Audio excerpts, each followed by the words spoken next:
রাখার জন্য আহ্বান করছি। যুব দলের সাধারণ সম্পাদক মিলন এখন থেকে কথা বলার আহ্বান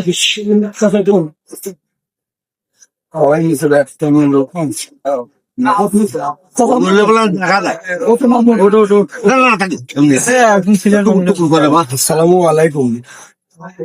আমার এখানে অনেক সিনিয়র নেতৃবৃন্দ আছে, আমার বিএনপি এবং অঙ্গ সহযোগী হিন্দু খ্রিস্টান সবাই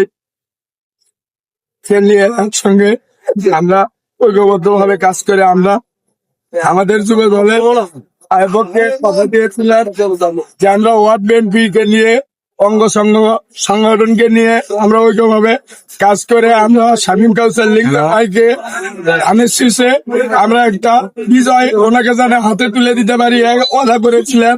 যাক আমাদের কথা আমরা রাখতে পেরেছি। ইতিপূর্বে এই কথা আমি বলতে চাই, আমাদের ভিতরে যদি কোনো মনোক্ষুণ্ণ থাকে কারো, আমরা আন্তরিক ভাবে সবাই মনে করি যে সবাই সবার ভাই। আমরা সবাইকে আমরা একবদ্ধ বুকে টানিয়ে নিয়ে আমরা ঐক্যবদ্ধ হয়ে থাইকা 1 নম্বর ওয়ার্ডে আমরা ঐক্যবদ্ধ থাইকা আমরা একসঙ্গে সবাই মিলে কাজ করতে চাই। এই বিএনপির জন্য আমরা সবাই মিলে একসঙ্গে কাজ করতে চাই।